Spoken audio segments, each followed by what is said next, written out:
Hey guys, welcome to the first episode of Show and Tell, formerly known as the monthly pickups videos. I've decided to call it Show and Tell because that's what I'm doing. I'm showing you what I've got and I'm telling you about it. So that's what I'm going to go with for now. It may take me a little while to get used to calling it Show and Tell instead of pickups video, but that's what I'm going to do from now on. I have to say, for the month of January, which we're already at the end of January 2020, that's pretty scary. It's just gone so quick. I picked up a lot of stuff in January compared to December last year. It was nothing. And let's just get into what I got. And let's start off with, finally got Double Dragon. I have to admit, back in the PlayStation, back in the Sega Master System days, I was never into any of the beat 'em ups, and I knew about this game, I knew about this in the arcade, I knew about Vigilante, but for some reason I was more towards platforming games and the RPGs. So this whole genre of, what essentially is beat 'em ups, I didn't really think about that much, and just to be able to have this finally, and it's got the manual as well, which is really cool. That's what I've been trying to find, especially with the Master System games. Things, the games are still complete, and this was complete, and that's something that is really hard to find these days. And I think this game was about $22 included postage, so it's a pretty good deal on that. Now, there's still a lot of sales on here in Australia at EB Games. Look, there's a total of 19 stores closing down across Australia.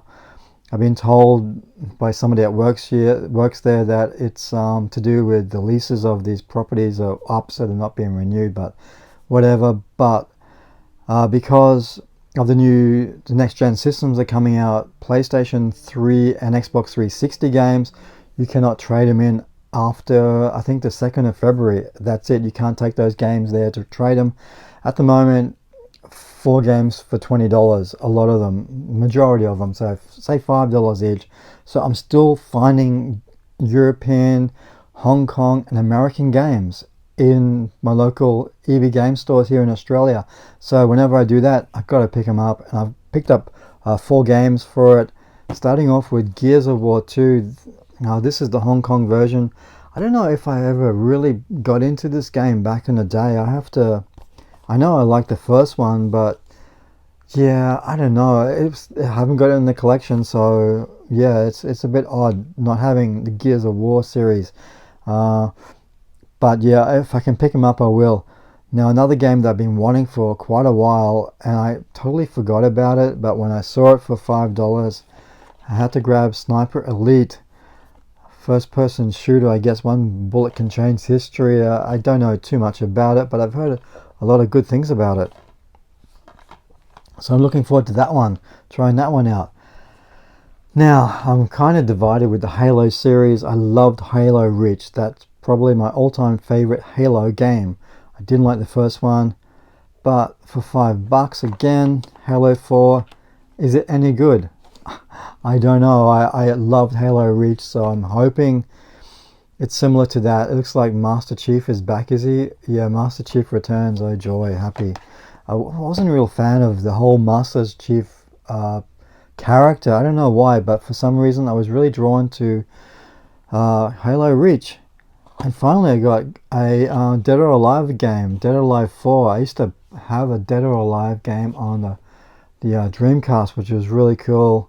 And yeah, $5. I'm not going to pass up the opportunity of not getting at least one of the Dead or Alive games on. I don't think I've got it on anything. Maybe the Vita. I have to look at that, but yeah, it's cool. $5. Hey, I'm not complaining. Now, this next game, I heard a lot about it.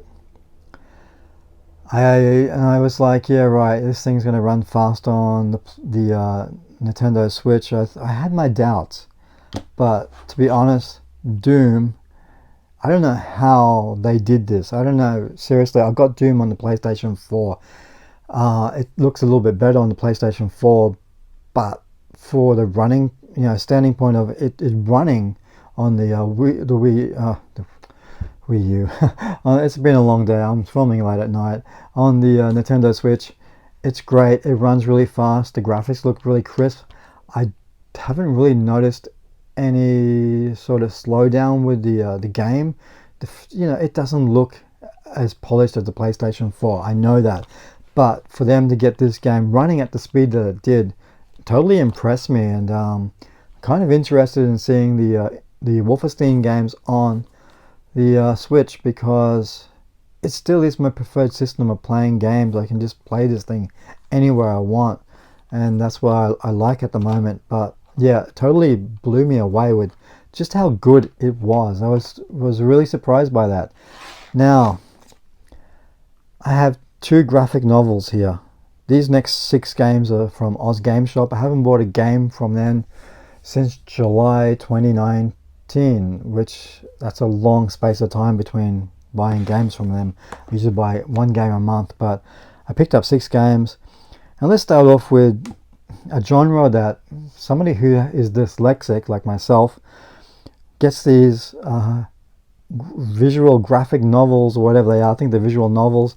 There's a lot of reading in this, because in Japanese you got the Japanese voiceovers, but it's got the English subtitles, so you have to read it.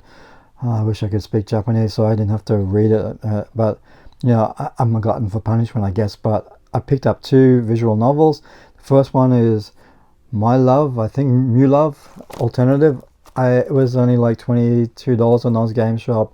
I don't know much about this series. I know there is a couple of games in the series, and I'm thinking, okay, the video, on Oz Game Shop, the video is sort of like there's only 1 page of video games left. You used to be able to go to 5, 6, 7 pages of video games on their website, and it's just dwindled down to 1 page. And I thought, I need to grab something, because it's been a while since I've had something from the PlayStation Vita, and I've got to try this one out.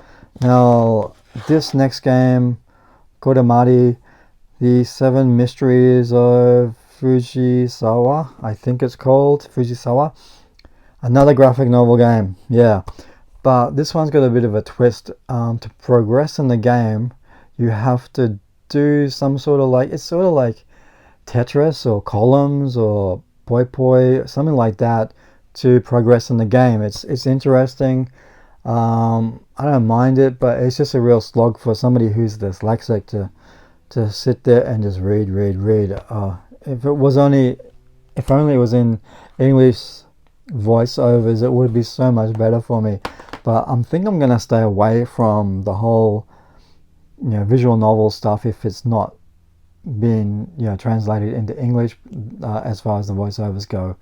Now, I haven't picked up a Nintendo 3DS game for must be about 6 months, maybe longer, I don't know. But Fire Emblem Warriors is I think it's I got this on the Switch, I think. I don't know, I have to go back and look at that. But for $22, I'm not going to pass that up. And I think it's actually my second Nintendo 3DS XL game, I guess, the ones that's compatible with the 3DS XL. So finally I got, I think, my second game for that. But yeah, I don't know, $22, I couldn't pass it up. But I'm pretty sure I got this on the Switch. I don't know, this is the thing. I'm probably up to about, I think, 870 games. I'm only 30 games away from 900, I believe. So I'll probably crack that this year if I can pick up $5 bargains. Now, this game really surprised me. Yooka-Laylee and the Impossible Lair. This is, kind of, I guess the sequel to the first one. But what I like about this even more than the first one was it's like a 2D platformer. It's not in the 3D realm.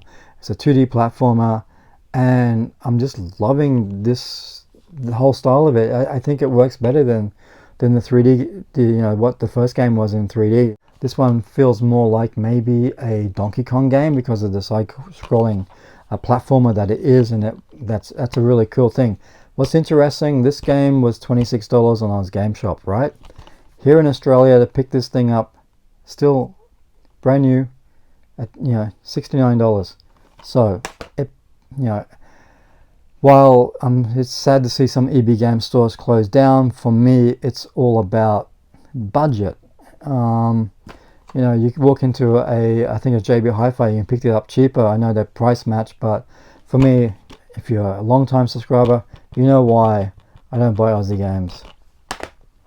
2 more games to go in this collection video.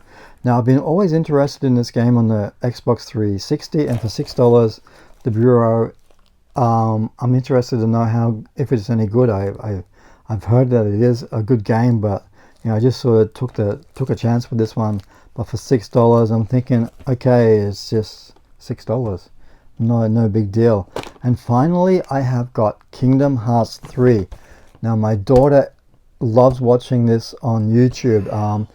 Somebody's taken all the cutscenes and put them all together, especially the one with the Frozen. She'll watch that. It's like 40 minutes long, and she's just mesmerized by watching those cutscenes in it. So I think this was about $26 here in Australia. I think it's about $59 still. It has dropped a little bit, but it's still too high. And again, I'm going to pick it up from overseas just because of the fact that it's a lot cheaper. And for me, that's what it comes down to. If I would have bought this for $69, now all this stuff here, these 6 games, all brand new games, right? $130 all up. Brand new at release, $99. It's about $79 here in Australia. This one you can't even get. Again, $79 and $69. So yeah, it's just worth it to wait until the games drop in price. Now I've got this crazy idea for next month.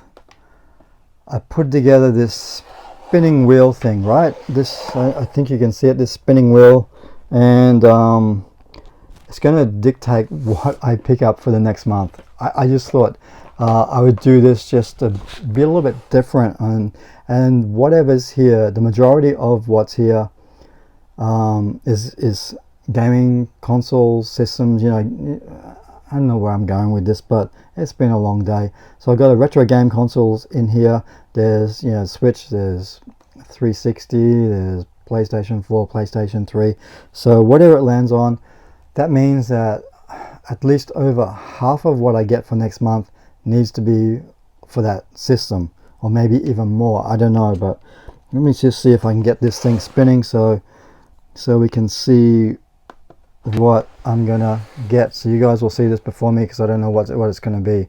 So whatever gets it is what I'm gonna collect for next month, and I have no idea what it is. It stopped. And next month I'm collecting for PlayStation 4. Okay, so that's the challenge I'm doing for myself. PlayStation 4, remove that one, PlayStation 4 it is. So I'll see what games I pick up for the PlayStation 4 for the month of February. Again, it has to be more, maybe about 60% at least, because I don't want to miss out on any other bargains if I'm just going to get for PlayStation 4.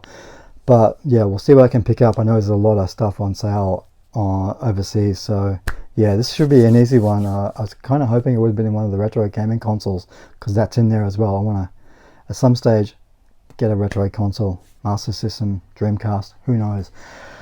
But that's just my personal challenge. It's just a little crazy idea. So that's it for the very first show and tell for 2020. What did you get for the month of January? Do a video like this, show and tell. You can call it, pickups videos or whatever. It's just me trying to be a little bit different.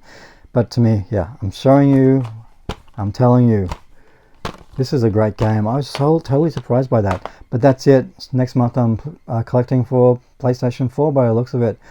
And let's see what I can pick up. So thanks very much for watching, guys. Take care. And I'll see you in another video for sure. You know that. Bye. It's been a long day, long week, and it's probably about 11 o'clock at night and I'm filming this. Oh, the joys of YouTube. See you next time, guys. Bye.